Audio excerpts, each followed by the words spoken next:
Lors de la deuxième table ronde, très brièvement, je dirais que face à ces noyaux durs de l'inégalité hommes-femmes sur le marché du travail, que faut-il espérer des moyens d'action mis en œuvre en matière d'insertion et de réinsertion professionnelle des femmes? Que faut-il espérer de la négociation en matière d'égalité professionnelle qui progresse, mais qui a encore certainement beaucoup, disons, d'objectifs à se donner? Que faut-il espérer aussi des progrès de la lutte contre les discriminations? C'est ce que nous envisagerons avec les participants donc, à cette deuxième table ronde qui sera animée, j'en profite pour le dire, par Françoise Milewski, que nous remercions d'avoir accepté cette tâche. Je n'en dis pas plus parce qu'on va maintenant démarrer cette première table ronde et donc demander aux intervenants de bien vouloir nous rejoindre. Daniel Brunel, vice-président du Conseil régional en charge de la formation professionnelle et du développement économique et de l'emploi, avait très aimablement accepté de présider cette table ronde, mais il a malheureusement été retenu en province et regrette donc de ne pouvoir être des nôtres aujourd'hui. Je resterai donc à la tribune pour m'associer à Margaret Marvani, qui va donc modérer cette première table ronde. La table ronde sera consacrée à cette question des noyaux durs de la résistance à l'égalité. Alors avec nous, plusieurs chercheurs qui ont des points de vue, des orientations, des disciplines différentes et qui vont animer cette table ronde, ce débat. Marie-Thérèse Langtin, à côté de moi, qui est juriste, qui est chercheur à l'IRERP et qui a travaillé sur les différentes formes de discrimination entre hommes et femmes, sur la double discrimination aussi. Elle a travaillé beaucoup dans une perspective européenne sur cette question des discriminations. À côté d'elle, Daniel Mulders, qui est économiste, qui est professeur à l'Université libre de Bruxelles, qui est spécialiste du marché du travail, qui est responsable de l'équipe de recherche en économie du travail et de l'emploi du département d'économie appliquée de l'Université libre de Bruxelles. Elle est vice-présidente de l'Institut du travail de l'ULB, et elle est aussi, avec Jacqueline Hofer, co-directrice du MAGE, du groupement de recherche Marché du travail et genre. À côté d'elle, non, de l'autre côté, Rachel Silveira, qui est économiste aussi, qui est à l'Université de Paris 10 et à l'ISERES. Elle est membre du comité de rédaction de la revue Travail, Genre et Société. Elle est experte française du réseau Genre et Emploi de la Commission européenne. Ses thèmes de recherche préférés sont le temps de travail et la question des salaires. Je crois qu'aujourd'hui, elle va avoir envie de nous parler de ses récentes recherches sur la question des salaires. Et elle travaille beaucoup aussi sur les stratégies syndicales. Et enfin, à côté d'elle, François de Singly qui est sociologue, professeur de sociologie à l'université Paris 5 Descartes et directeur du CERLIS. François de Singly est peut-être la seule personne autour de cette table ronde qui est longue à n'être pas spécialiste du marché du travail, mais plus spécialiste de la famille, de l'individu, des questions de l'individu, de la vie privée. Tout le monde mais que ces questions de travail et d'emploi ont quand même toujours intéressé et touché, et notamment tout le monde se souvient de son livre Fortune infortune de la femme mariée, voilà, et de bien d'autres recherches qu'il a fait aujourd'hui sur ces questions, sur le couple, la famille, le soi, et bien d'autres choses. Donc, la question, cette table ronde, nous allons la traiter en forme de débat. Je vais juste l'introduire très rapidement. Ce que nous allons tenter de faire, voilà, c'est d'identifier ces noyaux durs de résistance à l'égalité dans le monde du travail. Identifier et comprendre. Comprendre pourquoi, dans un pays où les femmes représentent près de la moitié de la population active, pourquoi tant d'inégalités persistent.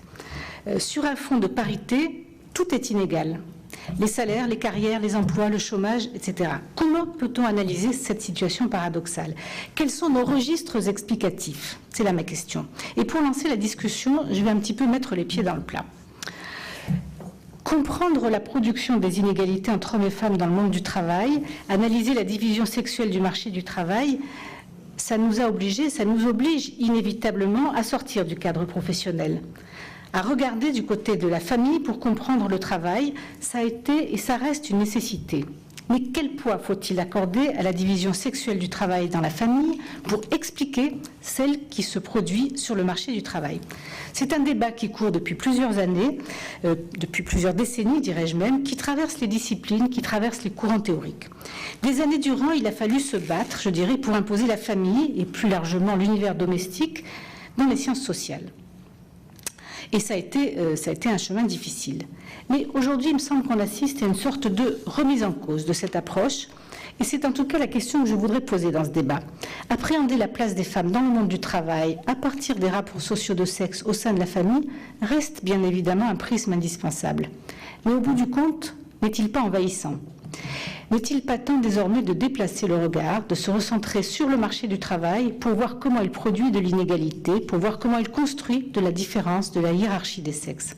En d'autres termes, ne faut-il pas aujourd'hui regarder du côté du marché pour comprendre le statut des femmes dans la famille et la société?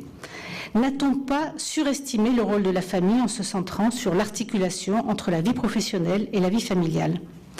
En sociologie, par exemple, qui est ma discipline, on a analysé et expliqué les différentes formes d'inégalité professionnelle à partir de la division sexuelle du travail dans la famille. En grosso modo, l'argument, c'est parce que les femmes se trouvent en situation dominée dans la famille, c'est parce qu'elles cumulent les activités domestiques et le travail professionnel, qu'elles ont des carrières plus bas, qu'elles ont des carrières plus étales, qu'elles ont des statuts d'emploi plus précaires, des qualifications moins reconnues, etc. Avec le recul, il me semble, qu'une telle démarche à sens unique, reproduction des inégalités de la famille vers le travail, limite l'analyse et court-circuite le raisonnement. La division du travail et les rapports sociaux de sexe dans la famille contribuent fortement à la production des inégalités professionnelles. Mais la famille et plus largement l'univers domestique n'expliquent pas tout. Et je voudrais soumettre ici à la discussion un fil conducteur, une problématique, une autre thèse que je partage avec beaucoup de mes collègues du MAGE, notamment avec Jacqueline Nofer, Catherine Marie, avec Tania Angelov, qui est ici aussi. Nous avons écrit des choses ensemble là-dessus, à des endroits divers. La thèse est la suivante. Le marché du travail, l'entreprise et l'organisation sont en eux-mêmes producteurs d'inégalités. Ils ne se contentent pas de reproduire une division du travail venue d'ailleurs, venue de la famille plus précisément. C'est dans l'univers professionnel que le travail se constitue comme différent selon qu'il est effectué par des hommes ou par des femmes. C'est l'organisation des carrières qui détermine les conditions de la mobilité professionnelle. C'est le marché du travail qui construit des ségrégations et des discriminations à l'embauche, puis tout au long de la vie professionnelle. Pour illustrer cette proposition, je voulais prendre plusieurs exemples, mais je n'en prendrai qu'un parce que le temps passe. Un seul, le chômage des jeunes. En France, si je prends les chiffres de 2006, les chiffres du chômage sont très contestables et contestés. Prenons ceux qu'on nous a donnés en 2006 de l'enquête emploi. Le taux de chômage des moins de 25 21% pour les jeunes hommes et de 24% pour les jeunes femmes. Or, c'est dans cette classe d'âge que l'écart entre le chômage masculin et le chômage féminin est le plus important. Mais précisément, chez moins de 25 ans, l'effet famille ne joue pas. Ce n'est pas à cet âge que les tâches domestiques submergent les femmes. Ce n'est pas à cet âge qu'elles ont à s'occuper de leurs enfants. Je rappelle que l'âge moyen à la première maternité, il est de 29 ans. Donc ici, il s'agit bel et bien du libre jeu, de la sélectivité du marché du travail. Dans des générations où les femmes ont un niveau d'instruction, de formation supérieur à celui des jeunes hommes, rien d'autre ne saurait expliquer ce surchômage féminin, rien d'autre que des noyaux durs de l'inégalité. Je pourrais citer bien d'autres exemples, on pourrait poursuivre sur les écarts de salaire entre hommes et femmes qui commencent bien avant la naissance du premier enfant et qui se poursuivent après la ménopause. La prépondérance féminine dans le chômage et dans le sous-emploi aussi. Et donc voilà, que pouvons-nous dire aujourd'hui pour expliquer ces inexplicables inégalités ? Pour résumer, je dirais que sur le marché du travail, les femmes sont partout, l'égalité nulle part. Pour comprendre et de faire avancer le débat, je voudrais poser 3 questions à nos intervenants. Première question, ce sont des questions lapidaires, volontairement, pour essayer d'aller droit au but. Lorsque l'on regarde ces 3 institutions, le travail, la famille, l'école, quel est l'ennemi principal de l'égalité ? J'étais interpellée sur la première question. Où sont les noyaux durs de la résistance à l'égalité entre les hommes et les femmes ? Et Margaret d'ajouter, travail, famille, école, quel est l'ennemi principal ? Moi, j'étais surtout frappée par les termes résistance à l'égalité entre hommes et femmes.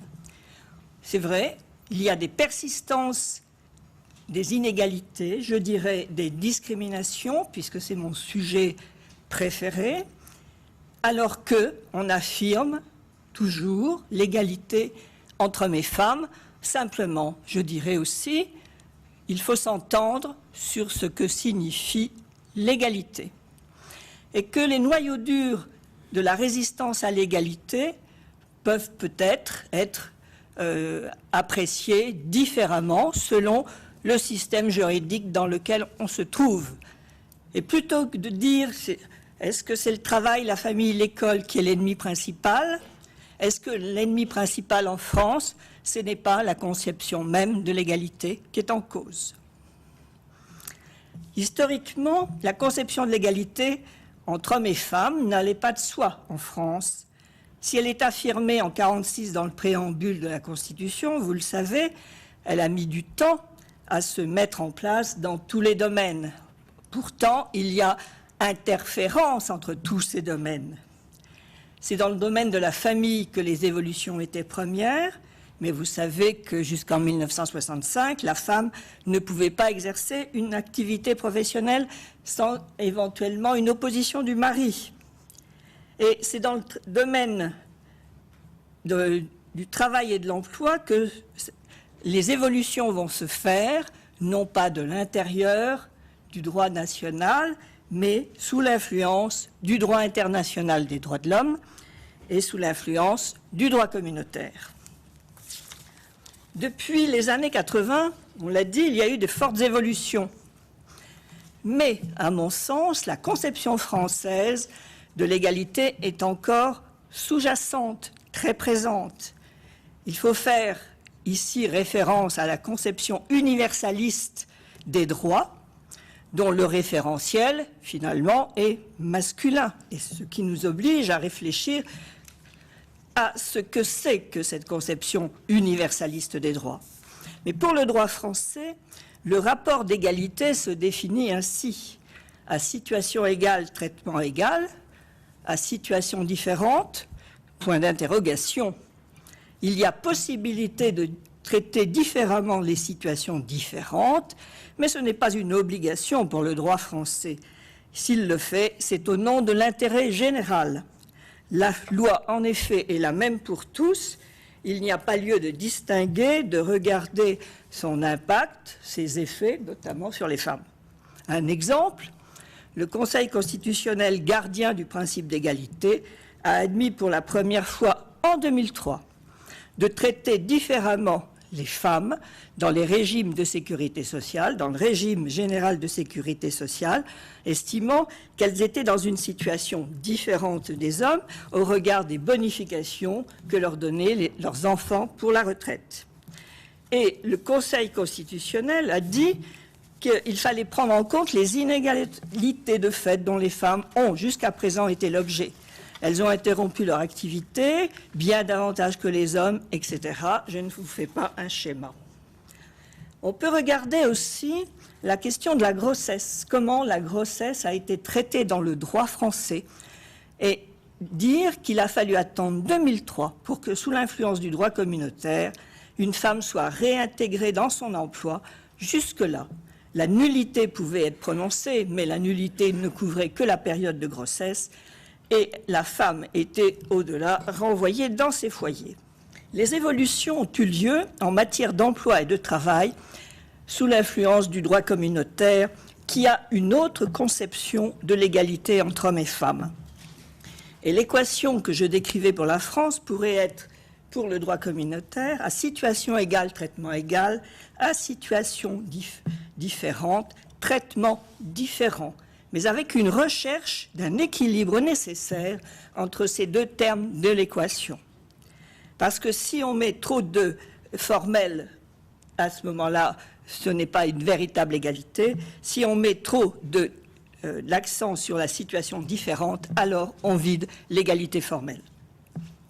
Le droit communautaire a construit un certain nombre de notions autour de l'égalité matérielle, et quand on regarde de près la façon dont il considère le régime juridique de la grossesse, c'est tout à fait différent de la logique française. il a construit la notion de discrimination indirecte, il a construit la notion d'action positive, et si le droit communautaire raisonnait sur la question des retraites, il ne dirait pas, comme a fait le Conseil constitutionnel, qu'on maintient des bonifications ad vitam aeternam. Le droit communautaire dirait qu'il faut, à ce moment-là, une politique de l'emploi pour que des évolutions aient lieu. Et je dirais que le droit communautaire est un appui, car il a primauté sur le droit national. Il y a un choc, donc, entre deux conceptions de l'égalité entre hommes et femmes. Qu'est-ce qu'on fait de ce choc? Comment est-ce qu'on essaye d'utiliser ce choc entre les deux conceptions?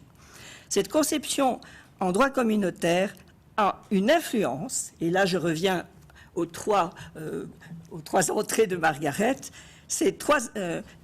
Le droit communautaire a une influence, un impact sur les droits en matière familiale. Et on peut le voir au travers de toute la construction des régimes professionnels de sécurité sociale, au régime du droit de la famille des travailleurs qui circulent, mais aussi au travers des droits de la famille du citoyen européen. Mais on voit bien qu'il y a deux conceptions, qu'il faudrait peut-être travailler un peu plus, mais je dirais qu'il y a deux types de représentation des rapports entre travail, famille et école. En droit français, à mon sens, la famille pèse sur le travail et sur l'école. Il y a de la reproduction dans un sens, alors qu'on peut concevoir une autre façon d'examiner les rapports entre ces trois termes. Le travail permet des évolutions sur la famille, sur le droit de la famille et sur l'école. Le rapport travail-famille est conçu différemment en droit communautaire de ce qu'il est en droit français. La Cour de justice exprime dans ces termes: le rapport entre travail et famille est un corollaire de l'égalité de traitement entre hommes et femmes. Puisqu'on avait une question travail, famille, école, quel est l'ennemi principal? Sans faire mauvais esprit, pour moi, je pense que c'est ni, puisqu'en fait, se joue dans le travail, c'est à la fois une évidence, mais dans la famille et dans l'école, une chose qui est comparable, même si elle ne se joue pas de la même façon, c'est le fait que les individus que nous sommes ont aussi une identité genrée ou sexuée, et que quelque part, ils sont hommes et femmes. Alors, c'est pour ça que je ne pense pas qu'il y ait d'ennemi principal. Enfin, il y a un ennemi principal, on verra sur la paresse masculine, mais l'ennemi secondaire, qui est pour moi principal d'un point de vue théorique, qui rejoint en partie, je pense, des choses sur la conception universelle, c'est le fait que comment faire de l'égalité avec des identités qui, pour la plupart d'entre nous, ne sont pas pensées comme identiques à cause, en particulier, du genre. Alors, juste un rappel, puisque Margaret a donné les inégalités sur le marché du travail, quelques-unes, dans la famille, la situation, vous la connaissez, hein, sur le travail domestique quotidien, cuisine, ménage, enfants, courses, etc., dans les couples, les femmes assurent plus des 3/4 du travail domestique. Si on prend des problèmes de répartition, les 2/3 des hommes qui vivent en couple font moins de 30% du travail domestique, et 12% des hommes qui vivent en couple font au moins 50% du travail domestique. Il y en a quelques-uns, on pourrait rendre une minute d'hommage, non, ils ne le méritent pas non plus, mais c'était une plaisanterie. Alors, en moyenne, donc, comme vous le savez, il donne des coups de main. Alors, quel est ce statut? Margaret a dit tout à l'heure, à juste titre, mais par exemple, à 25 ans, ils ne sont pas encore dans la vie de famille. Bon, ils peuvent être dans la vie de couple, ce qui est déjà un enjeu sexuel important. Mais de toute façon, se joue bien de manière anticipée. Par exemple, un travail assez intéressant sur les étudiants et les étudiantes, tiens, quelque chose qui pourrait être fait en Île-de-France, sur la manière dont les étudiants et les étudiantes en Île-de-France, là l'enquête n'est pas en Île-de-France, hein, mais vivent lorsqu'ils ils ne sont pas chez leurs parents, lorsqu'ils ni en couple. Bien, vous le savez, en tout cas les jeunes filles le savent éventuellement, si elles tombent amoureuses d'un homme, qu'elles découvrent ce que c'est que la chambre d'un étudiant, quelquefois ils préfèrent l'inviter dans leur lit qu'aller dans le sien parce que c'est moins impeccable. Le temps masculin d'entretien de sa chambre est nettement inférieur au temps féminin d'entretien de sa chambre. Donc il n'y a même pas besoin, pour se jouer son genre, d'avoir quelqu'un de l'autre genre à domicile. Dans le livre que j'ai fait avec des gens de mon laboratoire L'injustice ménagère, on avait justement pris des couples à double logement pour cette raison. Et chacun allait l'un sur l'autre, sur l'autre. non, oui, l'un sur l'autre, mais là c'est Michel Boson, donc c'est pas moi, c'est pour une autre séance. Alors ce qui est assez intéressant, c'est que en fait, les 2-3 premières fois, la femme arrive dans le logement le week-end de son compagnon et fait comme si c'était un invité. Elle le dit explicitement. C'est mon mari qui m'invite. Et normalement, si on est invité chez quelqu'un, même si on ne trouve pas ça impeccable, on ne fait rien. Mais au bout de 3 fois, elle craque. Hein. Et progressivement, elle va avoir 2 logements. Un couple à double logement, ce n'est pas un couple avec un homme d'un côté et une femme de l'autre. C'est généralement une femme qui a 2 logements. Donc, en fin de compte, elles sont un peu déçues de ce rêve de libération relative. Donc ici, qu'est-ce qui se passe ? Il y a une autre enquête australienne qui est assez intéressante, qui avait maintenu constant justement un genre, c'était qui avait étudié des étudiants qui vivaient en colocation, des étudiants masculins en colocation. Et puis naturellement, un peu crado, donc il y avait quand même certains qui le supportaient un tout petit peu moins bien, parce qu'il y a des inégalités internes dans chaque genre, bien entendu. Des différences. Et ceux qui se faisaient rappeler à l'ordre avaient cette jolie phrase qui, à mon avis, est centrale, et c'est la seule chose que je voudrais dire, mais qui concentre notre drame sur ce noyau dur. Pourquoi tu me demandes de faire le lavabo ? Je ne suis pas ton épouse. Je ne suis pas ton épouse. Et donc ici, que ça nous plaise ou non, mais on n'est pas forcément d'abord obligé de se faire plaisir si on veut étudier malheureusement les résistances intellectuelles. Les résistances intellectuelles, elles viennent, on le verra dans la dernière séance, de certains intellectuels qui dénoncent la confusion des genres, par exemple, mais elles sont très réfractées aussi à l'intérieur de la vie quotidienne, dans lesquelles, en fait, j'ai pas d'explication, hein. Mais ce que je vois dans les enquêtes qualitatives, c'est qu'en fait, un certain nombre de personnes, hommes et femmes, continuent à coder et à avoir du masculin et du féminin dans le travail domestique. C'est clair et c'est net. Et de telle sorte qu'en fait, il ne s'agit pas simplement de faire plus de travail, c'est qu'en faisant plus de travail, éventuellement, je vais faire un travail qui n'est pas de mon genre. Et on le voit, il y a une femme, par exemple, qui dit « Bon, j'essaye parce que son mari est à la retraite. Et elle a justement attendu un peu, mais maintenant, elle a un gros travail et tout. Elle revient et puis elle n'a pas fait grand-chose. Alors, elle essaye de le secouer et tout.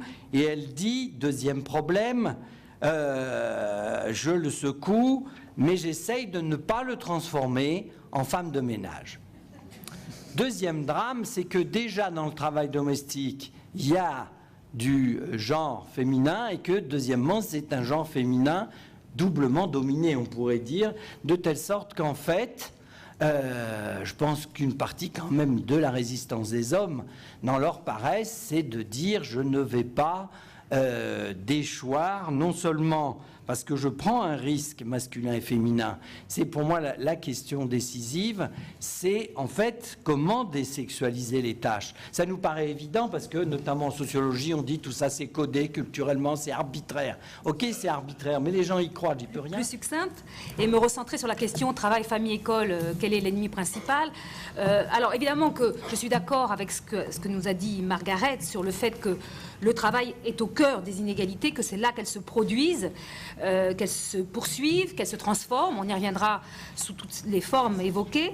Mais tout de même, moi je crois qu'on ne peut pas dissocier les trois et qu'on ne peut pas analyser ce qui se joue sur le marché du travail si on ne prend pas en compte le fait que les acteurs sur le marché du travail utilisent largement les inégalités, les stéréotypes créés et engendrés par la famille et l'école pour légitimer le maintien de ces discriminations et de ces inégalités. Voilà comment je le conçois. On va prendre des exemples concrets.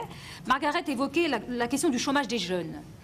Alors, quand on regarde ce qui se passe, on ne va pas rentrer dans le détail, mais on peut très bien imaginer que du point de vue d'un recruteur, ce qui va se jouer dans le fait qu'à compétences supposées égales entre un jeune garçon et une jeune fille qui auraient le même diplôme, etc., encore faut-il les trouver, on va choisir le jeune garçon, c'est que cet entrepreneur aura tendance à anticiper ce que sera la carrière des unes par rapport aux autres et que, tôt ou tard, elle aura un enfant, même si elle ne le dit pas ou elle le refuse, tôt ou tard, cet enfant sera malade, etc., etc. Donc, voilà juste l'ombre d'un stéréotype qui se maintient, qui supposerait que les femmes resteraient non disponibles, donc qu'elles soient jeunes ou plus âgées, tôt ou tard, les contraintes familiales vont leur tomber dessus sous différentes formes. Et donc, cette ombre des contraintes familiales, à mon avis, joue tout le temps.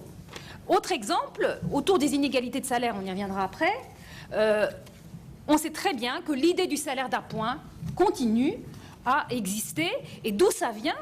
Le fait que, on en parlait tout à l'heure à propos du temps partiel et d'autres formes, eh bien, il y aurait une tolérance sociale, comme l'a dit Margaret, à accepter, alors ça peut être à poste égal, on verra tout à l'heure que c'est souvent à poste différent, mais à accepter que des femmes aient l'idée d'un salaire d'appoint, d'un second salaire. Eh bien, c'est l'idée que, somme toute, derrière, il y a sûrement, ou devant, ou je ne sais pas où on va le mettre, il y a un conjoint, et que ce n'est pas dramatique pour elle d'avoir un salaire de misère, d'être au seuil de pauvreté qui est bien en dessous du SMIC, rappelons-le, puisque monsieur gagne sera là. Eh bien, on voit bien là aussi, dans ce deuxième exemple, que ce qui est derrière, c'est aussi le poids familial. Dernier exemple, le temps partiel, on y reviendra.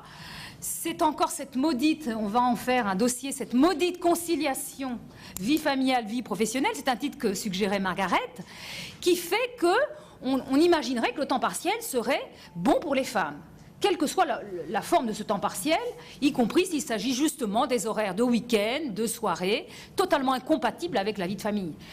Mais c'est quand même derrière cette idée de conciliation qu'est bien qu'on voit que le temps partiel, alors il serait plus ou moins choisi justement au nom de ces inégalités. Donc voilà, je reste là pour ce premier. Je pense qu'il faut revenir à cette notion de discrimination statistique qui est tellement bien définie et qui dit simplement que les discriminations qui arrivent sur le marché du travail reflètent en fait des croyances qu'ont les gens par rapport aux attitudes de personnes.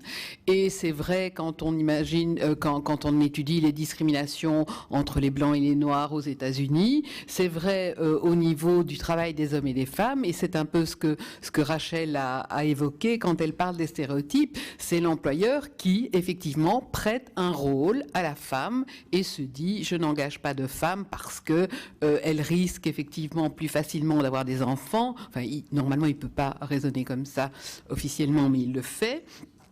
Et que si elle a des enfants, c'est elle qui s'absentera quand les enfants sont malades, etc., etc. Alors, ce sont bien entendu des croyances, des stéréotypes, mais c'est aussi parfois basé sur des attitudes, puisque tout est dans tout, puisque le fait que les femmes aient des salaires inférieurs à ceux des hommes font aussi qu'elles vont avoir des attitudes plus en retrait, puisque, à la limite, le risque est moins élevé quand on a un salaire plus bas. Donc, cette notion de discrimination statistique est là, et pour l'illustrer, si on étudie les écarts de salaire entre mères et non-mères en Europe, on se rend compte qu'il n'y en a quasi pas. vraiment c'est très très faible. Toute la discrimination, tout l'écart de salaire en fait est entre hommes et femmes. Ça montre bien qu'effectivement c'est le fait d'être une femme qui entraîne une baisse de salaire, mais pas un état de maternité ou le fait de vivre en couple.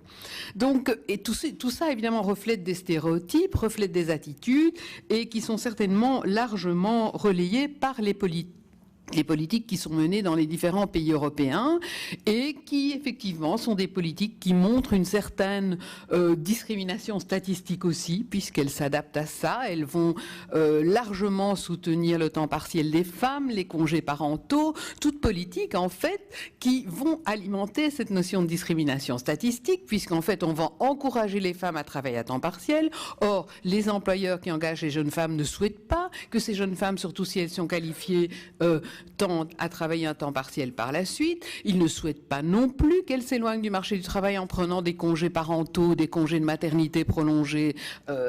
Ça ne les intéresse pas.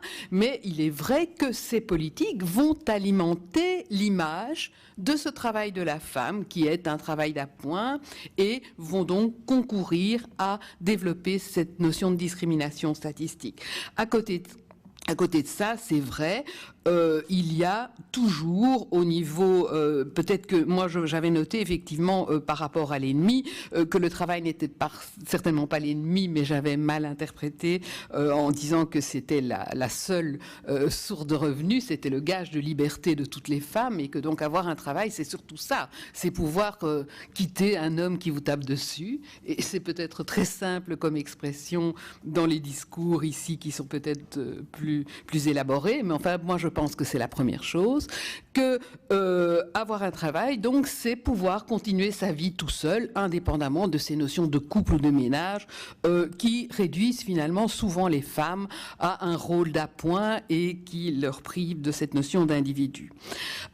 C'est vrai aussi qu'il y a des pays où les hommes sont plus propres, donc allons voir du côté du Danemark, et où ils passent nettement plus de temps aux tâches ménagères. C'est vrai aussi que les tâches ménagères sont plus répandues parmi sont toujours inégales au sein de tous les couples, même quand il n'y a pas d'enfants et même quand la femme travaille à temps plein, et que donc dans tous les pays d'Europe, finalement, la charge de travail payée et non payée des femmes est toujours beaucoup plus élevée que celle des hommes. Donc là, il y a peut-être quand même un ennemi quelque part qui serait cet homme. Pourquoi il ne fait rien ?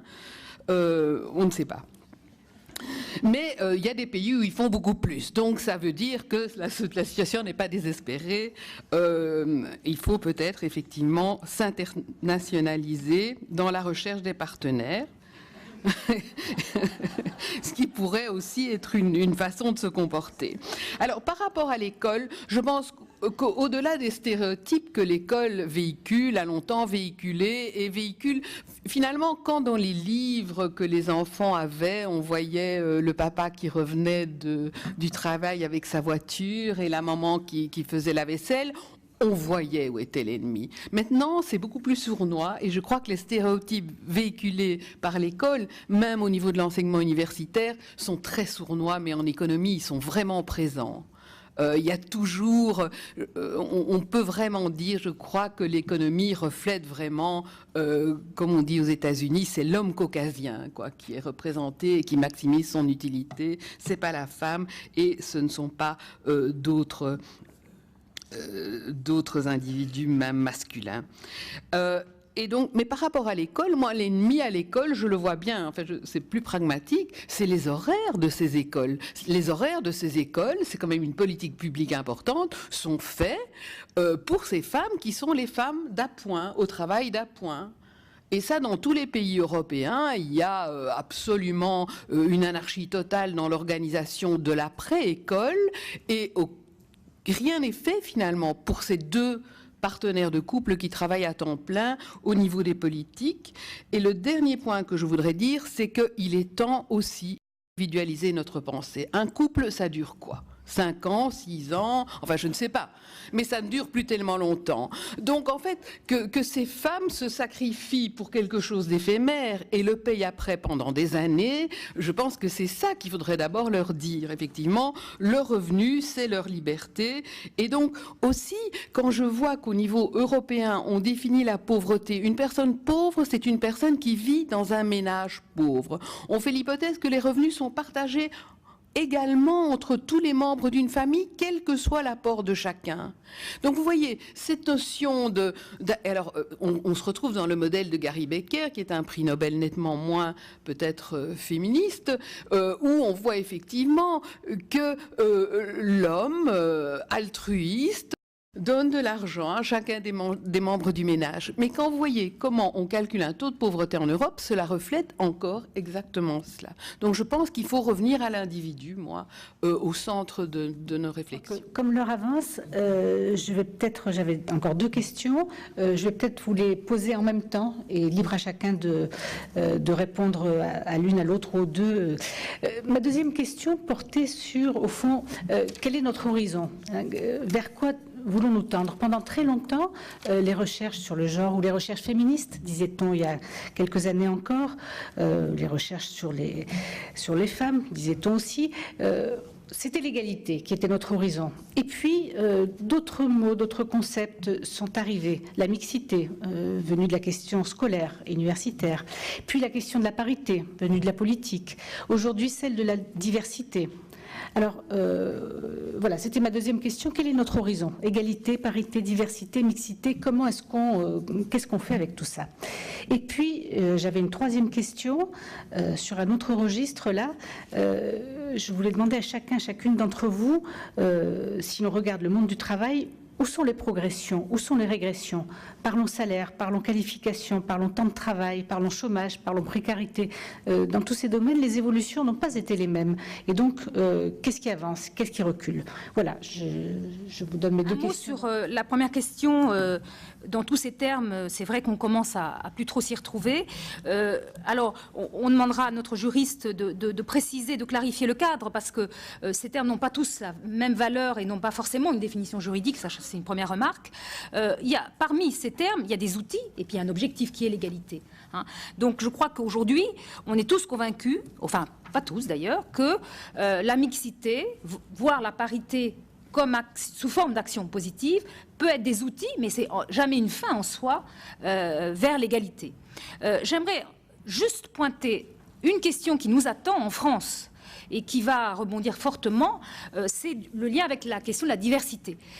Parce que jusqu'à présent, on a fait un certain silence, hein, il y a un non-dit sur le fait que égalité entre hommes et femmes, les questions de genre seraient indépendantes chez nous des thématiques de la diversité, parce que par diversité, on entend surtout les autres formes de discrimination, et notamment l'origine ou l'orientation sexuelle, pour n'en citer que 2. La liste est bien plus longue.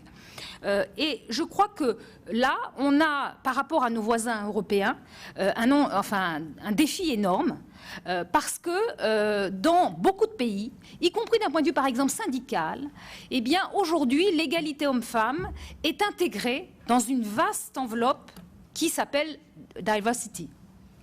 Et donc, pour nous, Français, il y a souvent le réflexe de se dire attention, est-ce qu'on n'est pas en train de diluer l'égalité dans la diversité? Et donc, on se refuse et on continue à maintenir une position un peu isolée qui consisterait à dire on ne veut pas, les femmes ne sont pas une catégorie, ne sont pas une minorité, et donc on est hors de question de faire se croiser égalité-diversité. Or, ce qui se passe, on y reviendra peut-être tout à l'heure avec les acteurs, c'est qu'il y a un label diversité qui est par exemple en œuvre, qui va sortir en juillet. Et au départ, dans les principes de ce label diversité, les thèmes entendus, eh bien, c'était tout sauf l'égalité homme-femme. Évidemment, puisqu'il existe un label égalité homme-femme. Voici un exemple précis où ça allait de soi. Et on a été plusieurs à réagir et à dire comment concevoir la diversité dans une entreprise si, et comme dans l'accord d'ailleurs diversité a été signé, si au préalable on ne s'assure pas que les droits fondamentaux et notamment l'égalité entre hommes et femmes n'est pas en marche. Je n'ai pas dit abouti parce qu'il y aurait peu de candidats d'entreprises qui auraient gagné. Donc du coup, on a demandé à ce qu'il y ait articulation entre égalité et diversité. Et je crois que là, il y a un enjeu énorme pour la France. Quant à la deuxième thématique que tu abordais, donc je vais être plus rapide que prévu, donc on ne peut pas parler et des salaires et des qualifications et du chômage, hein, la journée ne suffirait pas. Je voudrais juste insister sur ce qui paraît pour moi le cœur des inégalités, parce que ça rassemble l'ensemble des inégalités, c'est la question des inégalités de salaire. À travers les inégalités de salaire, si vous prenez le tout confondu, hein, vous savez qu'on est, selon les statistiques, entre un tiers et jusqu'à 50% selon l'Observatoire des inégalités d'écart hommes-femmes, hein, en France, 50% si on prend en compte tout. Hein. Elles n'occupent pas les mêmes emplois, elles sont bien davantage à temps partiel, elles sont moins qualifiées, moins reconnues dans les qualifications, et puis à poste égal, il y a cette boîte noire de la discrimination qui fait qu'il reste au moins 10-20% d'inégalité de salaire à poste égal. Alors, on ne va pas reprendre tout cela, ça résume l'ensemble des inégalités. Ça reste, pour moi, le cœur, l'inégalité par excellence. Et on a beau faire des lois, vous savez, et des conférences, on continue, on a un cadre européen, français, ces inégalités demeurent. Alors, je voudrais juste évoquer une étude qui est en cours en France et qui est une première. Je n'en dirai qu'un mot, et puis comme ça, vous pourrez me contacter par la suite pour en entendre parler. C'est qu'il y a une entrée qui n'est jamais étudiée en France, qui a été développée dans d'autres pays, qui est celle de la valeur du travail. Et on est au cœur de nos débats de cet après-midi. C'est-à-dire, certes, un salaire égal pour un travail égal, mais la loi dit un salaire égal pour un travail de valeur comparable. Et donc l'idée de cette étude, c'est de démontrer que dans les systèmes d'évaluation des emplois, dans les systèmes de classification, eh bien, se jouent aussi des inégalités. Ces systèmes ne sont pas neutres. Et là, il y a beaucoup de travail à faire pour que tous les partenaires reconnaissent que les acteurs, on y reviendra tout à l'heure, syndicaux, entreprises, participent de cette construction, et depuis toujours. Je vais prendre juste un exemple parce qu'il est évident, il a été déjà traité ailleurs et on commence à le traiter en France, mais je peux vous dire que c'est très difficile à aborder. C'est celui des infirmières. Ça, on le connaît bien, mais c'est vraiment clair. On est en train de comparer dans un hôpital les infirmières avec... Donc à chaque fois, on prend l'homologue masculin classé au même niveau et qui correspond à des emplois à prédominance masculine. En l'occurrence, il s'appelle un agent-chef. Il est en charge de tout ce qui est travail des ouvriers qui permettent la maintenance et que l'hôpital reste debout, hein, de la plomberie à la maçonnerie, peu importe. Cet agent-chef, il entre avec un CAP et puis il a fait ses preuves dans l'hôpital. Donc CAP au mieux, ou pas de diplôme. D'accord ? Il travaille en gros sur les horaires de journée et chaque dépassement horaire va être l'objet pour lui d'une demande de reconnaissance d'heures supplémentaires, à juste titre. Cet homme va avoir pour mission d'organiser le travail et la responsabilité de 4 ouvriers. De l'autre côté, nous avons des infirmières, prédominance féminine s'il en est, hein, bac plus 3 reconnu que bac plus 2, travail en continu, week-end compris. Et puis, sur le thème de la responsabilité, il y a plein d'autres éléments à donner. Il y a la pénibilité, il y a plein d'autres facteurs qui jouent. Mais sur le thème de la responsabilité, cette infirmière dans l'hôpital où on était encadre 17 malades. En l'occurrence, c'est un hôpital psychiatrique, donc vous imaginez, ces 17 lits, quelle charge de travail cela peut représenter. Eh bien, agent-chef et infirmière ont le même déroulement de carrière, sont situés au même niveau. Voilà un exemple, juste un exemple, il y en a plein d'autres dans la littérature, notamment québécoise, pour démontrer que ça va de soi pour tout le monde. Alors c'est ça le paradoxe, c'est que les infirmières interrogées, y compris syndiquées, nous disent « Ah oui, mais c'est pas pareil, l'agent-chef, il encadre. Il encadre. » Et on lui dit, mais vous, ces 17 malades, cette responsabilité-là, elle a quand même un poids énorme. Oui, mais c'est pas pareil. Et vos horaires? Mais je le savais en faisant l'école d'infirmière que j'allais avoir des horaires, etc., etc. Donc là, juste un exemple. Je ne dis pas que c'est l'infirmière qui a contribué à ce que ça existe, mais en tout cas, pour tout le monde, ça va de soi que l'agent-chef et l'infirmière soient payés de la même façon. Voilà, juste un exemple. Il y en a plein d'autres à prendre pour vous montrer que derrière les inégalités de salaire, il y a aussi la valeur du travail, la représentation que l'on a, c'est ce qu'on disait tout à l'heure, sur ce qu'est un travail dit féminin, qui renverra des compétences de dévouement, de compassion, je vous en passe, et des meilleures, par rapport à ce qui ferait le métier d'un homme, la technique. L'agent-chef, il a été ouvrier à un moment donné, et donc il a une reconnaissance établie, y compris dans un univers largement féminisé qu'est l'hôpital. Le paradoxe est encore plus fort. Voilà, c'est qu'il y a quand même des choses spécifiques qui se jouent à l'intérieur de la vie familiale, et les femmes s'en rendent compte notamment quand elles recommencent la vie, et ne recommencent pas toujours entre guillemets les mêmes bêtises. Vous allez comprendre, c'est pas du tout une critique, mais c'est le fait que très souvent la vie conjugale se fait sans négociation et sans explicitation de la relation, puisqu'on est amoureux, puisque ci, puisque ça, que c'est un peu comme ça, et que je pense, ça n'est pas la seule façon, mais tant qu'il n'y a pas d'explicitation, je n'ai jamais vu un couple qui tend à être un peu égalitaire si ce couple ne fonctionne pas à l'explicitation de sa division du travail. L'égalité dans le couple n'est jamais implicite. Et donc, il y a explicitation, et puis, puisqu'on est quand même dans l'élevier du changement, certaines femmes le font, alors elles le font sous des termes que je ne maîtrise pas parce que je ne suis pas sociologue du travail, mais il y a quand même des formes de résistance. Là, par exemple, ça sera ma conclusion, mais je le dédierai à cette femme qui est obligée de... Enfin, qui fait tout le boulot chez elle et tout, son mari résiste et tout, et eh bien... Elle manifeste, c'est une forme de grève, vous allez le comprendre, et donc en fait, il a une conception de la division du travail, et comme c'est un vrai homme, il a aussi une conception de l'alimentation pour les hommes, et donc il voudrait manger de la viande rouge et pas vraiment des légumes verts. Et elle est dit, c'est moi qui fais. Donc, les pommes de terre, si j'en fais une fois par mois, ça doit être à peu près tout. Il n'aime aucun légume vert et il aime, comme tous les hommes, pommes de terre, pâtes et viande. Il adore la viande. Il n'est pas aidé, le pauvre garçon. Mais tant que c'est moi qui fais, je fais comme j'ai envie de faire et comme j'aime. Et donc, elle explique que, eh bien, il n'a qu'à s'y mettre. Donc, il y a quand même, c'est aussi... Non, je suis sérieux, explicitation et résistance sont aussi des modifications importantes à la base. Je dirais que parmi les termes égalité, parité, diversité, mixité, quel est notre horizon? Il en manque un. Discrimination. Ah, mais c'est pas un horizon, discrimination. Non. Pour analyser, il faut mettre égalité, discrimination, parité, non-discrimination, parité, diversité, mixité. Quel est notre horizon? Et je dirais, notre horizon, c'est de travailler sur la non-discrimination. D'accord. Et parce que, pour moi, le droit fondamental, il existe un droit fondamental à l'égalité sans discrimination.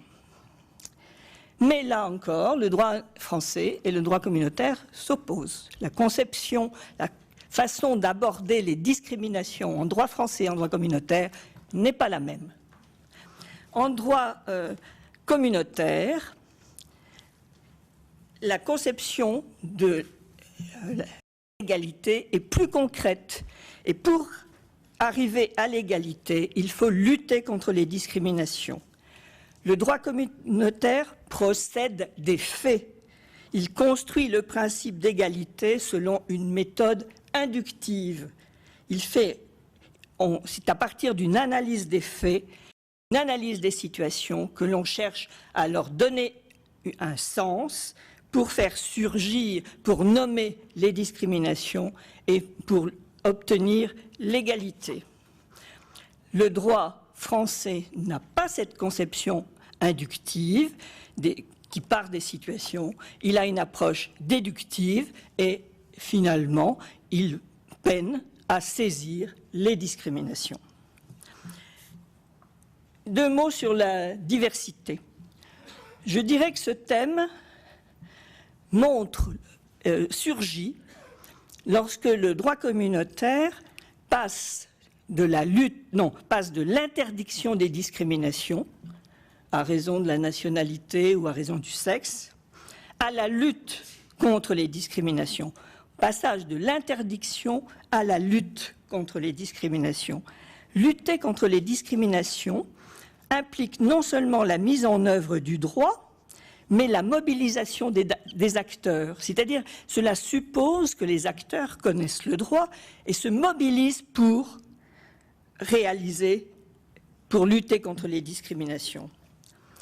Mobilisation qui peut s'exprimer de différentes façons, notamment par la négociation, on y reviendra. Et le discours européen a été de montrer, de justifier finalement l'intérêt de ce terme diversité. Et quand on relit le livre vert, on voit ce type de justification. Mais la diversité ne serait rien si elle n'est pas reliée à l'égalité de traitement. Les dérives de la diversité, c'est de choisir sa diversité. Finalement, une entreprise peut très bien dire « Oh, j'ai assez fait de diversité » en ayant choisi sa diversité. Et si la diversité n'est pas corrélée à l'égalité, à mon sens, c'est un vrai problème. Et là, je soulève une autre question, c'est celle, mais elle a été soulevée par Rachel.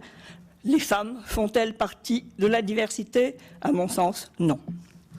Alors j'enchaînerai sur la troisième question.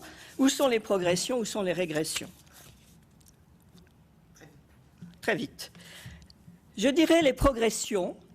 Moi qui suis juriste, qui travaille à longueur de temps sur le droit de la discrimination en France et en droit communautaire, je vois des progressions, je vois la pertinence d'outils pour lutter contre les discriminations, pour nommer des situations comme discriminatoires.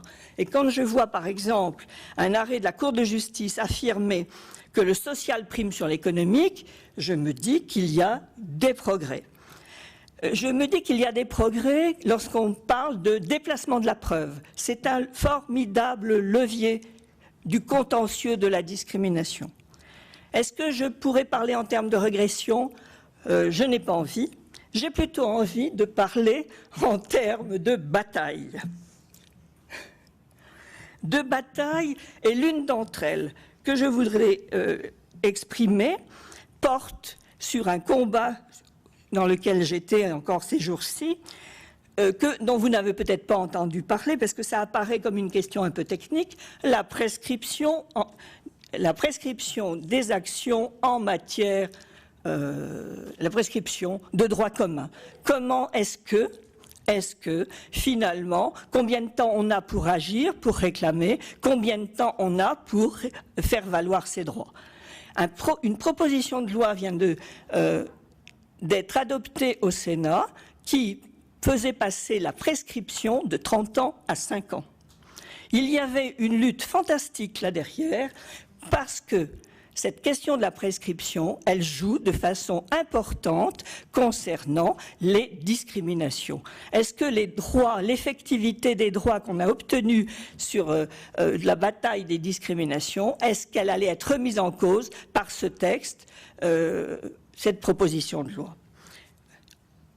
Donc, vous voyez, il y a des combats juridiques, judiciaires et juridiques à mener pour que les actions et les droits puissent avoir une effectivité. Je dirais aussi qu'on doit, parmi les batailles, il y en a une autre qui est de montrer comment fonctionnent les discriminations. Je reprends tout à fait l'analyse de Daniel tout à l'heure sur la discrimination multiple, sur la discrimination statistique, mais je voudrais aussi qu'on arrive à travailler la notion de discrimination multiple. Parce que quand je regarde, quand je vois le nombre de femmes qui saisissent au contentieux, ou les nombres de femmes qui saisissent la HALD, qui réclament sur la discrimination fondée sur le sexe, elles sont très minoritaires. Elles représentent à peu près 3% des réclamations devant la haute autorité. Alors que néanmoins, elles sont 40% à saisir la haute autorité. Il y a un vrai problème. Elles n'hésitent pas à saisir, mais ce n'est pas sur la discrimination fondée sur le sexe. Pourquoi? Parce que finalement, qu'est-ce que c'est que la discrimination fondée sur le sexe? Qu'est-ce que c'est que le sexisme? Et qu'est-ce que c'est que la discrimination multiple? Les femmes, elles ne sont pas toujours seulement discriminées à raison de leur sexe, mais elles ont des discriminations beaucoup plus complexes. Et pour conclure, je dirais que moi, il me semble, plus je travaille ces questions de discrimination, moi j'ai envie de parler en termes de régression, parce qu'on obtient des résultats. Si on a obtenu des résultats sur les discriminations syndicales, c'est bien pour ça qu'il y a eu ce projet de loi aussi sur la prescription, pour réduire les avantages possibles, et que la vraie bataille, c'est les droits fondamentaux qui doivent venir là, contrecarrer l'expansion du n'importe quoi. La première question, moi je pense qu'il faudrait essayer d'arriver à l'égalité. C'est vrai que la non-discrimination est sans doute tout à fait intéressante à développer, mais aussi non-discrimination indirecte. Bien sûr. Parce que c'est vrai qu'on a déjà discuté plusieurs fois de ça, l'instrument juridique, sa mobilisation, les problèmes que ça pose, et peut-être qu'on a des législations qui interdisent les discriminations.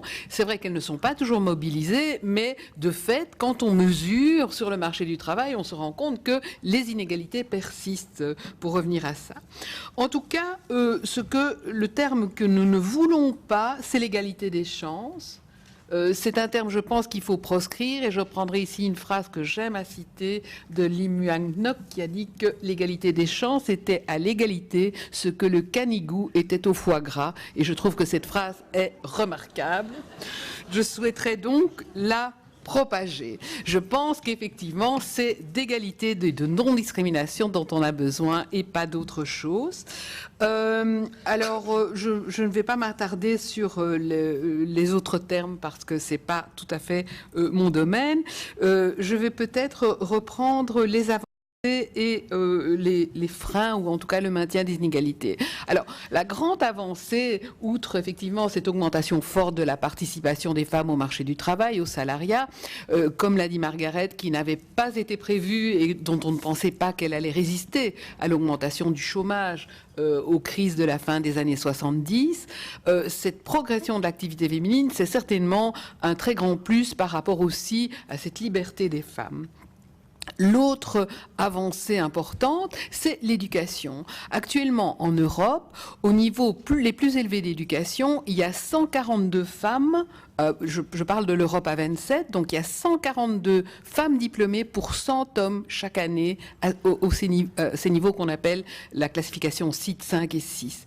Donc je veux dire, ce dépassement du niveau d'éducation des hommes par les femmes, qui s'est fait à peu près en une vingtaine d'années, est quelque chose de tout à fait remarquable. Et là, je cite de nouveau un grand économiste peu féministe, c'était le facteur par lequel on avait coutume d'expliquer les inégalités, d'expliquer, en tout cas de dire, bon, quand elles auront l'éducation qu'ont les hommes, les diplômes, tout ira bien. Et ça, on revoit la phrase de Margaret, pas de pente naturelle vers l'égalité.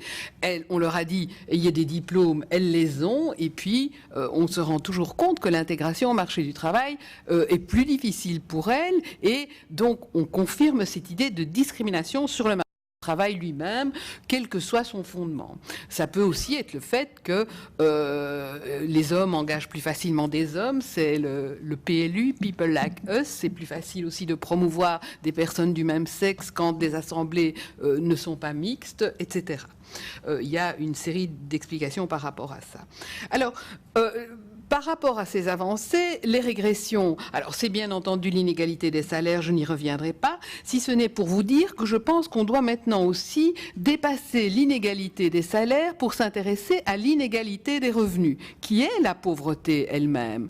Parce que ce qu'on ne voit pas quand on étudie simplement, et c'est vrai, comme dit Rachel, il faut déjà dépasser le fait que l'on étudie finalement que l'inégalité de salaire horaire.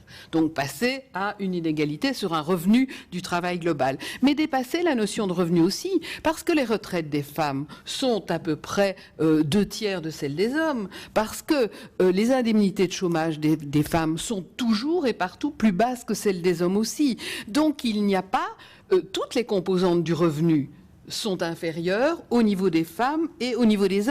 Ceci reflète d'ailleurs les politiques que mènent les États membres européens qui s'arrangent pour que, de façon indirecte, ces écarts de revenus aussi et d'allocations sociales se poursuivent en Europe. Et on a dénoncé ça il y a longtemps qu'on a travaillé sur la non-individualisation des droits. C'est quelque chose qu'il faut continuer.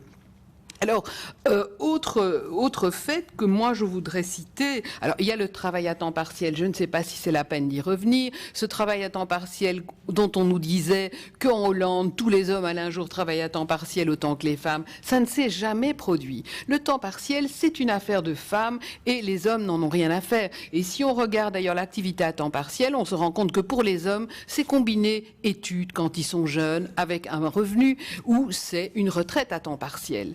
Pour les femmes, c'est sur l'ensemble des classes d'âge, c'est une forme d'emploi qui d'ailleurs n'a rien de conciliante par rapport ou d'articulante par rapport à la vie familiale, puisque la majorité de ces emplois, c'est le secteur du nettoyage, c'est les secteurs des services. Ce sont des gens qui ont des horaires tout à fait désagréables, par rapport auxquels il n'y a d'ailleurs pas de service de garde. Quand vous devez nettoyer les bureaux le matin, de 6 heures du matin et la nuit, eh bien, il y a peu, en tout cas, à ma connaissance, et en Belgique, il n'y a pas de service de garde d'enfants à ces moments-là. Donc, le travail à temps partiel, ces inégalités de salaire, et moi, je pense aussi que la responsabilité des politiques est très forte, aussi quant à l'image qui est véhiculée et qui conduit à la discrimination statistique. Parce que on voit se développer dans les pays européens des politiques que moi j'appelle des politiques paternalistes, où au fond, on résout ce problème d'articulation ou de difficulté d'emploi féminin. Comment elles veulent travailler et les seules politiques qu'on leur propose, c'est de les faire retourner dans leur foyer. C'est le non-travail. C'est des congés parentaux longs, c'est éventuellement aussi du travail à temps partiel. Donc on répond à une demande par rapport à un problème de travail qui est une garantie de revenus en leur disant on va vous trouver une façon de rester chez vous en ayant quand même un petit revenu. Et ça, ce sont des politiques paternalistes. À côté de ça, on voit la difficulté qu'il y a à faire développer des services de garde d'enfants publics et de qualité, ce qui n'est pas une politique paternaliste. Je pense aussi que quand l'objectif de Lisbonne au niveau européen est un taux d'emploi des femmes qui est défini par personne et pas en équivalent temps plein, c'est clairement une promotion du travail à temps partiel. On se demande si l'idéal européen actuellement, c'est pas les femmes à temps partiel, les hommes à temps plein. Voilà. Le temps est venu de passer au débat avec la salle. J'imagine qu'il y a un certain nombre de questions, de remarques, de propositions. Isabelle Ducrot, professeure à Sciences Po. Je voudrais parler d'éducation, parce qu'on a parlé du comportement des hommes et des femmes au foyer, dans le cadre domestique. Je suis mère de 2 petits garçons et j'essaye vraiment, je réfléchis beaucoup à la façon de ne pas en faire des machos. Et je ne peux que constater, en comparant l'éducation que je leur donne, je ne peux que constater la reproduction des préjugés par les parents eux-mêmes, par les parents des camarades de mes petits garçons. Par exemple, un tout petit exemple, quand j'amène mon fils au cours de danse au conservatoire municipal et que c'est le seul garçon, naturellement, du cours de danse. Donc ça, c'est une première chose. La deuxième sphère que vous avez mentionnée, c'est l'école maternelle. Puisqu'ils en sont encore à ce stade, je remarque encore la persistance, malgré certains petits changements, l'heure des mamans qui devient l'heure des parents parfois, mais pas toujours. Je remarque beaucoup de résistance à l'école maternelle, à la conception de l'égalité homme-femme. Je donne un tout petit exemple. La fabrication de gâteaux, par exemple, qu'on doit apporter le jeudi matin pour être vendu le soir. Qui va faire les gâteaux le mercredi après-midi ou le mercredi soir? Alors ma question, question rhétorique ouverte, je constate à l'école maternelle, par exemple, une grande campagne de mobilisation, de sensibilisation à la cause écologique. Pourquoi ne pas envisager une grande campagne de mobilisation, de sensibilisation à cette question de l'égalité entre les national pour les droits des femmes. Alors, il y avait une question pour Margaret Marouani. Quand vous avez dit qu'il y a maintenant une continuité des carrières et moins d'interruptions au moment des naissances, moi, je constate quand même il y a des chiffres qui ont été sortis récemment dans une étude de l'INED. Environ une femme sur 2 ne travaille pas 1 an après une naissance. Beaucoup sont soit en inactivité invitées soit au chômage, soit en congé parental, soit à retravail à temps partiel. Bon, il y a quand même toujours un problème qui tient quand même que le problème de la garde des enfants reste tout à fait entier aujourd'hui. Et puis, une deuxième question à l'intention de Marie-Thérèse Lantin. Donc, par rapport à une question qu'on a déjà soulevée la semaine dernière, d'ailleurs, bon, il y a eu les conséquences de la transposition des directives européennes dans le droit français. Bon, par exemple, c'est la question de la grossesse. Bon, ça, on sait que c'est rentré dans le droit du fait d'un certain nombre de jugements qui ont été exemplaires sur la question. Bon, maintenant, il reste que il nous faudrait un bilan de où est-ce qu'on en est aujourd'hui en France du point de vue des procès pour discrimination sexiste envers les femmes, et il faudrait avoir aussi des comparaisons entre pays européens. Alors, je sais qu'actuellement, bon, on a cité les procès pour discrimination syndicale, mais il y a également eu un certain nombre de procès qui viennent d'avoir lieu sur la question de la discrimination en raison de l'origine, bon, dont certains, alors il y a eu à Renault et chez Bosch, bon, procès Renault, je crois qu'il y a 2 personnes qui ont gagné leur procès sur 8 ou 9 personnes,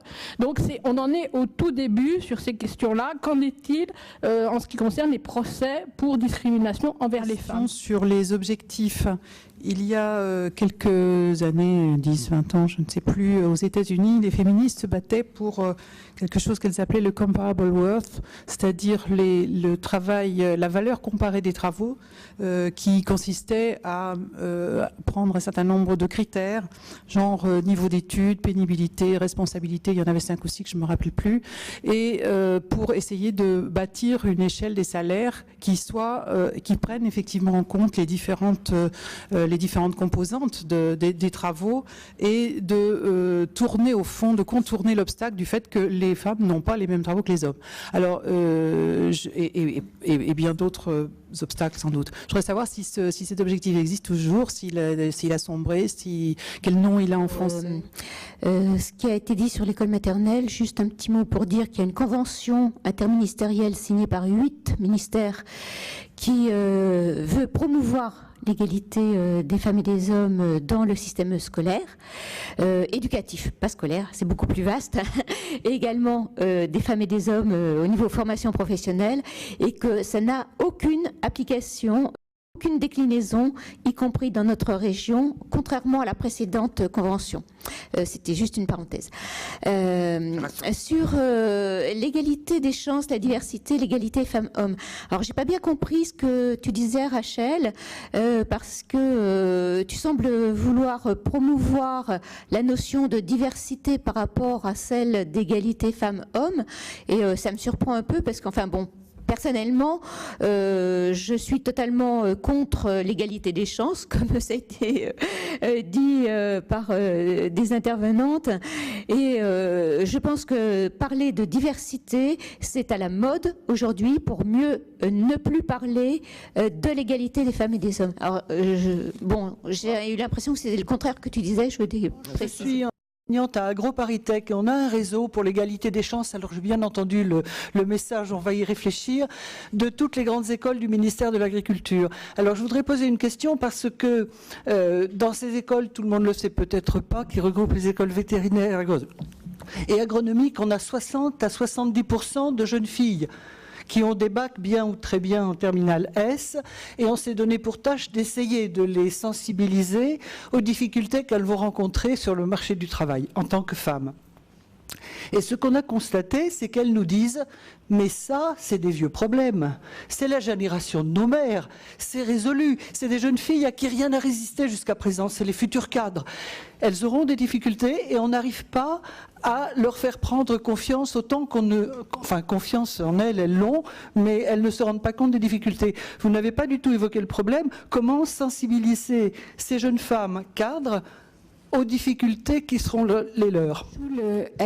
Association elles aussi Loiret, et puis enseignante jusqu'à une date très récente, et je suis très sensible à la notion d'enseignement et d'orientation.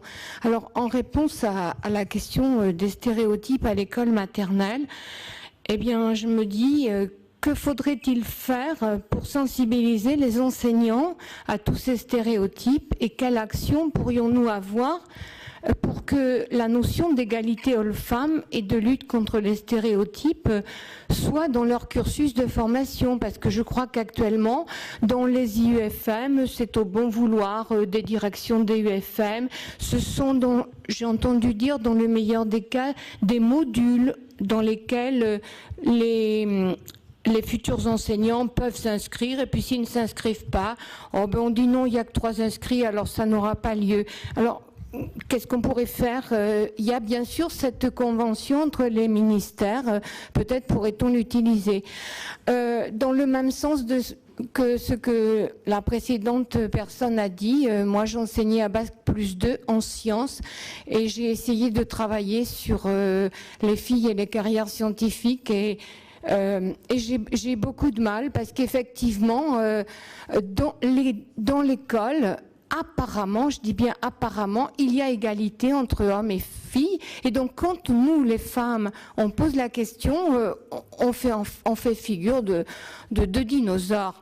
Et puis, troisième question, est-ce qu'il ne faut pas avoir, je vais être très rapide, un gros travail auprès des services d'orientation de l'éducation nationale? Parce que pourquoi est-ce qu'il y a seulement 24% de filles dans les classes préparatoires aux écoles d'ingénieurs? Et pourquoi ne sont-elles que 14% en informatique et en mécanique où il y a de la demande, et pourquoi sont-elles 50% dans certaines filières où il y a beaucoup plus de chômage? Oui, à l'école, dès que tout à l'heure, le gâteau et la danse, c'est à la fois de l'éducation, mais c'est pas que de l'école, ça c'est un mélange. Si les institutrices pensent au gâteau des mamans, c'est parce que, en fin de compte, bon, etc. Donc, ce que je voulais dire, c'est que, de toute façon, ça fait partie de notre sujet ici aussi, on ne va pas le remettre à la semaine prochaine. L'enjeu principal, c'est que reste... On peut appeler ça des stéréotypes, ça je veux bien comment on le nomme, mais inscrit dans les pratiques, spontanément, il y a la plupart du temps pour une activité donnée, un gâteau, une danse. L'autre jour c'est pareil, j'étais dans un petit magasin, je voulais acheter des vêtements, il y avait un petit garçon, il avait trouvé un collier, il voulait son collier, il le trouvait très beau, et il l'avait mis. Et sa maman a dit non. Alors la première fois elle a dit non, la deuxième fois elle a dit non, la troisième fois elle a dit non, à la fin il voulait toujours le... Et lui a dit non parce que tu es un garçon. Même les garçons sont frustrés. Mais parce que collier, c'est un objet. Notre vie est totalement sexuée. Et il faut quand même se battre avec ça. Parce que derrière tout ça, c'est bien au-delà du stéréotype. Hein, je veux dire, cette question y compris sur la question tout à l'heure, enfin bon, même sur les problèmes de science et tout, c'est pas parce qu'elles sont nulles, on le sait bien, puisque là on a vu qu'on a eu la preuve, mais c'est pas parce qu'elles ne savent pas, hein, les filles, hein. Je veux dire, les filles, elles font quoi? Elles sont à 90%, si vous prenez sur Paris, à même mention, elles sont en médecine. Bon, ben pourquoi dans médecine, elles entendent plus quelque chose? C'est pas plus relax, hein. C'est simplement parce que c'est pas le même genre qui est en jeu dans leur imaginaire. Donc il faut vraiment travailler sur le sexe de l'imaginaire de nos sociétés qui perturbent de manière considérable l'égalité. Répondre en 2 mots à votre question sur la continuité des trajectoires professionnelles. Je crois que les 2 choses, ce que j'ai dit et ce que vous dites, ne sont pas contradictoires, mais révèlent les paradoxes de l'époque. C'est-à-dire qu'à la fois, c'est vrai qu'aujourd'hui, l'écrasante majorité des femmes en France ont des trajectoires professionnelles continues qui ne s'interrompent plus à l'âge des maternités. C'est vrai, c'est un changement fondamental. Plus de 80% sont actives entre 25 et 49 ans. Ce qui est vrai aussi, c'est que la précarisation du marché du travail, la flexibilisation des conditions d'emploi et aussi le développement d'un certain nombre de mesures de politique familiale sont venus réintroduire des fractures, des cassures, de la discontinuité là où la continuité l'emportait. Je veux dire qu'on n'a pas pu parler de tout aujourd'hui, mais on ne dira jamais assez les dégâts de l'APE, de l'allocation parentale d'éducation. On ne dira jamais les dégâts de ces politiques qui se disent familiales, mais qui sont des véritables politiques de l'inactivité féminine et qui ont réintroduit de la discontinuité là où il y avait eu un véritable mouvement, une lame de fond de transformation des comportements d'activité. Ainsi en est-il aussi du chômage, ainsi en est-il du travail à temps partiel, qui sont, là je veux dire, de véritables régression par rapport à ce mouvement de transformation des comportements d'activité qui est un mouvement long et qui s'est fait comme ça très fortement. Et tout ça se retrouve et va se retrouver encore plus fortement dans quelques années au niveau des retraites. Les générations passées pâtissaient de trajectoires professionnelles discontinues parce que les comportements d'activité l'étaient. Celles des femmes qui aujourd'hui sont sur le marché du travail vont avoir un bon nombre d'entre elles de petites retraites à cause du temps partiel, à cause des périodes d'inactivité, à cause des périodes de chômage. Française de la discrimination, c'était une approche pénale des procès en discrimination, moyennant quoi il fallait prouver l'intention de celui qui discriminait et faire la preuve de cette discrimination était extrêmement difficile. Il y avait finalement une dizaine de procès par an. Avec le droit communautaire, on a d'autres outils juridiques pour gagner les procès. Et c'est parce que sur un certain nombre de discriminations, ces outils, notamment le déplacement de la preuve, ces outils ont été mis en œuvre qu'il y a des succès en matière de discrimination, notamment en matière de discrimination syndicale majoritairement. Pourquoi ? Parce que bien longtemps, les délégués syndicaux ont subi massivement des discriminations et disaient finalement c'est une fatalité. Mais avec l'utilisation des outils communautaires, des succès ont été obtenus massivement et des reconstitutions de carrière obtenues, avec prise en compte des droits à leur retraite qui avaient été malmenés pendant toute leur carrière. Et lorsque les reconstitutions de carrière étaient faites, on prenait en compte un certain nombre de critères, c'est-à-dire en quelle année ces salariés étaient rentrés dans l'entreprise, quelle ancienneté, quelle qualification, et quelle était la situation de ceux qui étaient rentrés à peu près en même temps, quelle était la qualification de ces personnes qui étaient rentrées en même temps, mais qui n'avaient pas eu de responsabilité syndicale.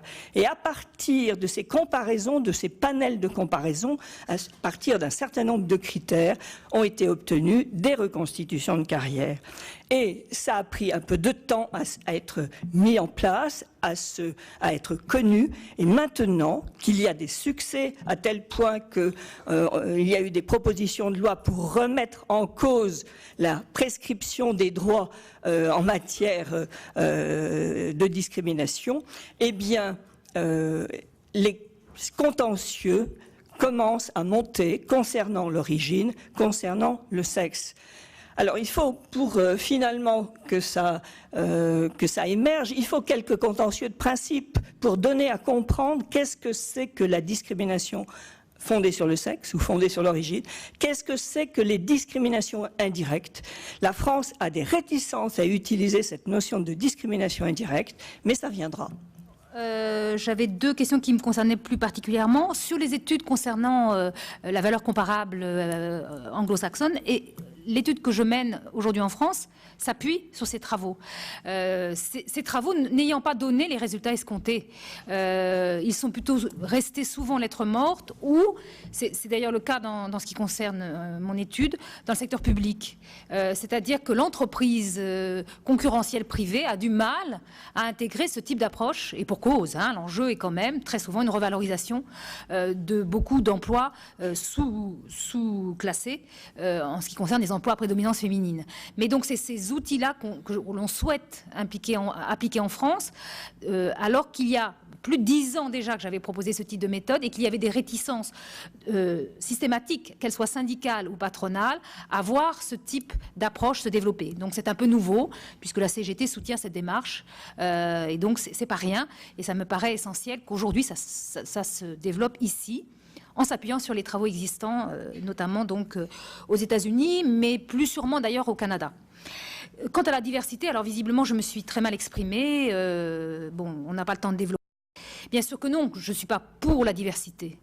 Je suis pour la lutte contre toutes les discriminations. D'accord ?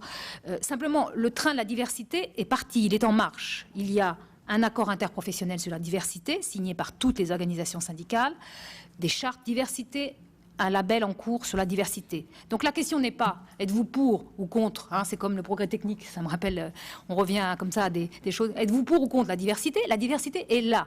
Les entreprises ont l'air de se saisir de cet outil parce qu'il paraît plus positif, et c'est un piège, que de parler en termes de lutte contre les discriminations. Même si l'accord interprofessionnel, d'ailleurs, sous la pression des syndicats, a exigé qu'à la première ligne, sous le titre diversité, il y est marqué cet accord vise la lutte contre toutes les discriminations. Ça reste une bagarre. Hein, l'entreprise préférant diversité, ça fait positif évidemment, puisque c'est dire on s'enrichit quand on est différent, etc., etc. La question que je voulais évoquer, c'est qu'est-ce qu'on fait de l'égalité entre femmes et hommes une fois que le train de la diversité démarre? On estime que ce sont deux champs totalement séparés. Et dans ce cas, qu'est-ce que ça veut dire de lutter contre la diversité, notamment pour la question d'origine, si on ne s'intéresse pas aux femmes migrantes, aux femmes étrangères? Quel sens ça a? C'est pareil sur l'orientation sexuelle, c'est pareil sur l'ensemble des autres thèmes de la discrimination. Je pose cette question, est-ce qu'on peut traiter la diversité sans l'égalité? À mon sens, non. Et dire il faut séparer, il y a un danger à voir justement la diversité l'emporter parce qu'il y a des vraies pressions aujourd'hui pour prendre ce train. Et que, par exemple, le label égalité concerne 30 entreprises et a peu de succès. Et je peux vous assurer que le label diversité, on va en entendre beaucoup parler. On va en entendre beaucoup parler, il y a déjà des accords passés. Donc voilà, c'est ce dilemme que je posais, mais je ne défends absolument pas l'idée de diversité, c'est pas moi. Revenir sur la notion de déni de discrimination, qui est quelque chose qu'on retrouve partout, tant au niveau des jeunes femmes, mais aussi que des femmes installées. Dans les études qui ont été faites, notamment aux États-Unis, au niveau du MIT, sur les professeurs d'université, le discours, le déni est quelque chose qui est permanent. Et en général, chez les femmes cadres, il est là aussi. Et il faut alors vraiment vouloir leur montrer, mais vous n'avez pas un bureau de la même taille. Au MIT, ça a été ça. C'est dire vos bureaux ont en moyenne 6 mètres carrés, ceux des hommes en ont 12. Vous trouvez ça normal? Alors au début, elles disent même, oui, il a sans doute plus de papier que moi. Il y a vraiment une autoflagellation qui est vraiment importante et qui est quelque chose qu'on retrouve partout. Ce qui est bien, c'est évidemment s'il y a possibilité d'insérer un cours, c'est de montrer à ces jeunes femmes, sur base d'études faites éventuellement sur les cohortes vétérinaires précédentes, combien elles gagneront en moins. Enfin, moi, c'est ainsi que je procède avec mes étudiantes. Je leur dis, voilà, regardez bien le garçon qui est à côté de vous. Eh bien, dans 10 ans, il gagnera en moyenne autant de pourcents de plus que vous. Et elles me disent, c'est pas possible, ça n'existe plus. Je dis, si, ça existe encore. Et puis, j'en profite pour développer le thème. Mais ce déni est quelque chose, effectivement, de tout à fait surprenant. Je voulais juste rebondir sur l'intervention de Rachel et de son étude sur l'évaluation du travail. Je me disais qu'il y avait peut-être méthodologiquement à regarder, à comparer avec les panels de comparaison en matière de discrimination lorsqu'il y a des reconstitutions de carrière et comment on évalue la discrimination. Parce que finalement, le panel de comparaison et le constat de la discrimination aboutit aussi à un repositionnement du salarié dans la grille hiérarchique, donc à une réévaluation. Et il me semble que méthodologiquement, on pourrait en discuter. J'ai noté que le premier tour de questions portait essentiellement sur la famille et l'école, ce qui répondait finalement à la question quelle est l'ennemi principal. Donc la salle semblait répondre la famille et l'école. Et j'ai été très intéressée par la première déclaration de Margaret qui disait le marché du travail est producteur lui-même d'inégalités. Ne se contente pas de reproduire l'inégalité de la famille. J'aurais aimé qu'elle nous en dise un peu plus là-dessus parce que je trouve ça absolument passionnant. C'était pour revenir sur ce que je crois que c'est Marie-Thérèse a dit sur l'autonomie. Parce que sans qu'il y paraisse, si on devait tirer, à mon avis, de tout cet exposé quelque chose d'essentiel, c'est la notion d'autonomie en ce qui concerne les femmes. Et il ne faut pas le renvoyer au système culturel parce qu'il est au cœur, à mon avis, du problème de discrimination dans le travail. On ne représente pratiquement jamais l'objectif d'autonomie des femmes comme un objectif souhaitable continuellement et primordial. Et du coup, on dit il faut qu'elles soient libres, on valorise beaucoup. Et quelque part, c'est leur soumission à d'autres priorités, y compris l'épanouissement de la vie de femme, sa féminité. Et ça, c'est au cœur, sur l'aspect culturel, de ce qui les disqualifie au niveau même et de la formation et de la valorisation et de l'emploi. Et je voudrais que là-dessus, on ne perde pas de vue que c'est l'essentiel qui se joue là, sur la notion de créer les conditions de l'autonomie. Oui, je voudrais faire deux remarques. Elisabeth Assogba, je suis déléguée syndicale dans la banque. Il y a une chose que je constate souvent dans le management, lorsque je suis confrontée à des salariés qui m'exposent leurs problèmes, c'est une attitude extrêmement, je dirais, hostile des femmes les unes envers les autres. Enfin, je ne veux pas généraliser, mais il y a quand même un problème un peu d'ordre psychologique. C'est que très souvent, les femmes sont les principales ennemies des autres femmes. Il y a un manque de solidarité qui m'a souvent frappée. Alors voilà, je livre ça à la réflexion. Ça n'a pas été évoqué, mais je le constate sur le terrain. Alors tout ça me fait penser que les femmes dans le travail ont comme ennemis à la fois un certain type d'hommes à cause des problèmes de harcèlement sexuel, de courtisanisme recherché, d'ego, etc. Enfin, ils sont leurs rivaux pour une part d'entre eux, et également les femmes, enfin beaucoup de femmes. Et la deuxième chose, c'est que il y a une croyance qui, à mon avis, fait beaucoup de mal concernant la carrière des femmes. C'est que, je pense à des propos qui m'ont été rapportés, tenus par un homme dans mon entreprise, c'est que, madame, vous vous êtes arrêtée entre tel âge et tel âge, eh bien c'est à cet âge-là que moi j'ai fait ma carrière. Donc pourquoi, alors qu'on a des hommes politiques qui ont 80 ans dépassés, pourquoi est-ce que la carrière se fera uniquement entre 30 et 40 ans ? Pas répondu sur la campagne nationale, à la question qui avait été posée. L'écologie, on n'entend parler que du réchauffement climatique et de l'écologie, mais l'égalité des hommes et des femmes et faire une campagne nationale comme a posé Madame là-bas qui est à Sciences Po, c'est peut-être quelque chose sur lequel on pourrait travailler. Non, on ne va pas conclure parce que le débat continue tout à l'heure avec la deuxième table ronde. Et par ailleurs, les questions, on n'arrive pas à répondre à vos questions. C'est bien le signe que le débat, il est ouvert. On a voulu poser un certain nombre de questions. Je crois que ça s'est réussi. Y répondre, ça s'est loupé parce qu'on a trop peu de temps là. Voilà, et c'est pas moi qui vais rogner sur les temps de pause. Donc je pense que on va faire la pause et passer au deuxième débat. Merci à vous.